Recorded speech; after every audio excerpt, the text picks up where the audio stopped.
When analyzing free body diagrams in physics, it's really nice when we have only horizontal forces and vertical forces. It makes a free body diagram a lot quicker to analyze and understand. However, oftentimes we have forces that aren't horizontal or vertical, they're at an angle. Whenever we have a force like that, we still want to think about it in terms of horizontal and vertical, but we have to take that diagonal force and break it down into its horizontal and vertical components. So in this video, I'm going to go over all of those mathematical operations that we need to know in order to take a diagonal force and find its components, or to take the components of a force and find the overall diagonal force. So let's jump to the whiteboard and get started.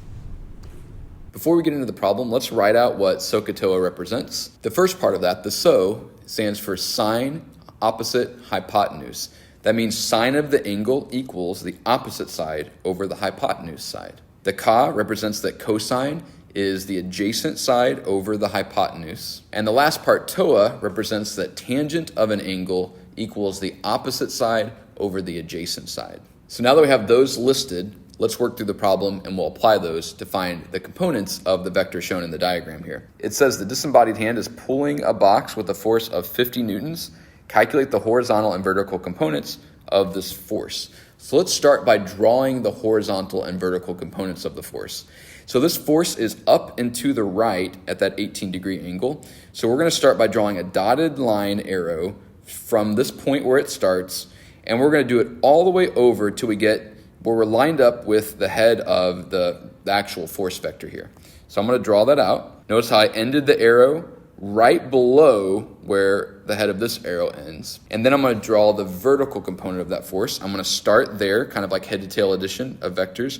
I'm going to go straight up to that tip of the arrow there. So what does this represent? It represents that this diagonal force vector is equal to a horizontal force plus a vertical force. So even though this disembodied hand is pulling kind of up and to the right, it's the same as if it were two separate forces, one to the right and one upward, that add together to be that overall diagonal force. Now those two component vectors, the horizontal component and the vertical component, they make a right angle with each other, which I showed right here. And that's important. The fact that it's a right triangle means that we can apply some trig concepts to it, in particular sine, cosine, and tangent functions. We know the force that's being pulled with is a tension force, so I'm going to write F sub t for tension force. And then we know that's equal to 50 newtons. That 50 newtons in the problem represents the magnitude of this whole diagonal force. We know the component vectors are going to be smaller than 50 newtons because the hypotenuse is always the longest side of a right triangle. So let's label the other two sides of here. We have ftx. The x represents horizontal. Think of like an xy axis in math. So this is the horizontal component of the tension force. We kind of read it backwards. Horizontal component of the tension force. This upward vector is going to be the vertical component of the tension force. So it's FTY, vertical tension force. So the vertical component of the tension force. Our angle is labeled right here. So we're going to do all this from the perspective of the 18-degree angle, and we can label the three sides. We've got the hypotenuse. That's always going to be across from the right angle. So here's my right angle. Hypotenuse is across from that. And then from the perspective of the 18 degrees, the opposite side, so I just traced it all the way over there, that's going to be my opposite side.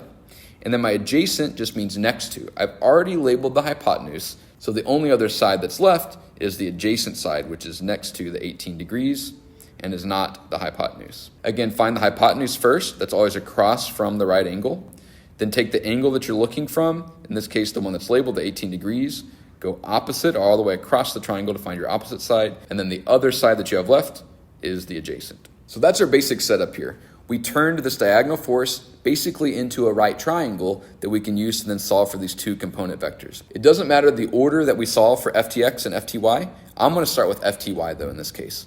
So I'm trying to find the value of the opposite side, that's my fty, and the one side that I know is the 50 newtons, that's my hypotenuse. So I'm trying to find opposite. I know the hypotenuse. So opposite and hypotenuse, I'm going to use sine for this first calculation. So I'm going to set up my trig function like this. I've got sine of, and then I'm going to put the angle, which was 18 degrees, sine of 18 degrees equals opposite over hypotenuse. So I'm going to start with my 18 degrees. The opposite is fty over the hypotenuse of 50 newtons. So fty over 50 newtons. And again, that's just the opposite over the hypotenuse. And then I'm going to solve this for fty.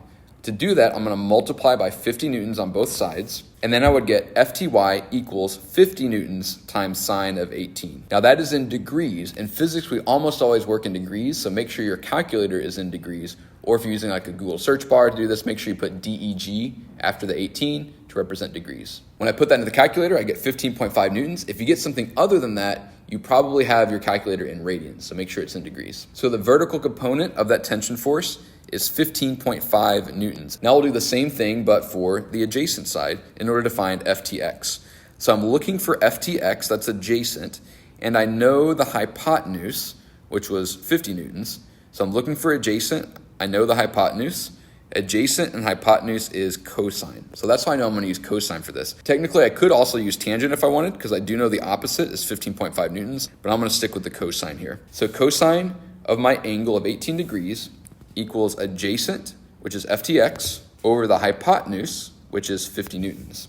Again, to solve for FTX, I'm going to multiply by 50 newtons on both sides. So I get FTX equals 50 newtons times cosine of 18.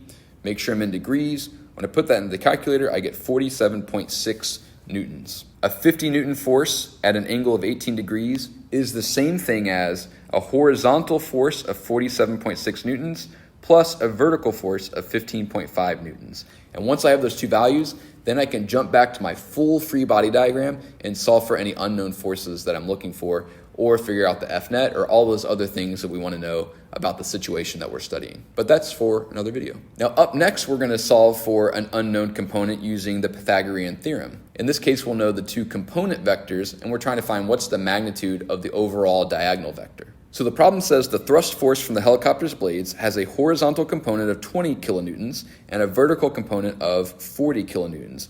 What is the magnitude of the thrust force? In other words, how many newtons is the thrust force? So I'm going to start by drawing this as components again. So I'm going to draw it with a horizontal component, and then I'm going to start from there, and then I'm going to draw my one vertical to connect it. And again, that's showing that this horizontal component vector plus this vertical component vector add up to be this overall diagonal vector. That makes a right angle, which I'll show right there. And then now I'm going to label those two component vectors. It said a horizontal component of 20 kilonewtons, that's this one, a vertical component of 40 kilonewtons, that's that one. And I'm going to use those two values in order to solve for my overall thrust force, which is a diagonal vector from the helicopter. Now the Pythagorean theorem, of course, is a squared plus b squared equals c squared. A and b are going to be the two component vectors, or the legs of the triangle. And then c is the diagonal vector, or the hypotenuse of the triangle. I've got 20 squared plus 40 squared equals c squared. 40 squared plus 20 squared gives me 2,000. So 2,000 equals c squared. And then I need to take the square root of both sides to solve for c.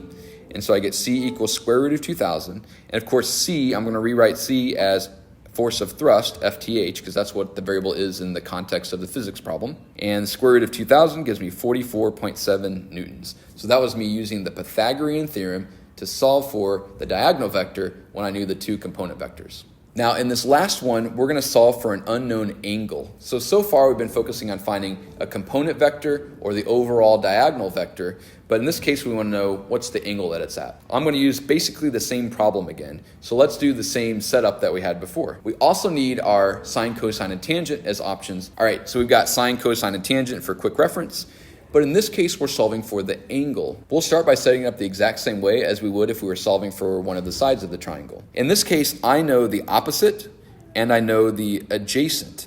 So that's going to be tangent, opposite and adjacent. So I'm going to start by writing tangent of my angle. Now I don't know what my angle is. We're just going to call it theta for now. So tangent of theta equals, and that's going to be opposite, which is 40 kilonewtons, over adjacent, which is 20 kilonewtons. From this point, tangent of theta equals 40 over 20. I can simplify this. 40 divided by 20 is 2. So I'm just going to rewrite it with that simplified. Tangent of theta equals 2. In order to figure out the angle, which is inside the tangent function here, we're going to use something called inverse or arctangent. So I'm going to rewrite it like this. Inverse tangent of 2 equals theta. Take a look at what I just did. I swapped out the theta with the 2, so those two switch places, and it's no longer the tangent function, it's now the inverse tangent function. We swapped out the theta and the 2, and then we changed it to inverse tangent. Now, inverse tangent in the calculator is going to be a different function than tangent, so it's important that we write it with that little -1. So into the calculator, I'm going to type inverse tangent of 2. I'm going to make sure that I'm in degrees. If your calculator is in degrees, you'll get an answer in degrees. If it's in radians, it'll give you an angle in radians. But my calculator is in degrees. When I put inverse tangent of 2, I get 63.4 degrees. And so that is the angle that thrust force is at based on the values of these two component vectors. Those three skills, using a trig function, Pythagorean theorem, and then an inverse trig function in order to find an angle, are the three main skills that we need in order to analyze diagonal forces in free body diagrams. If you need to review any of those skills individually, the timestamps are listed in the description below, as well as in the timeline of the video. All right, good luck analyzing diagonal forces in free body diagrams and applying some trig.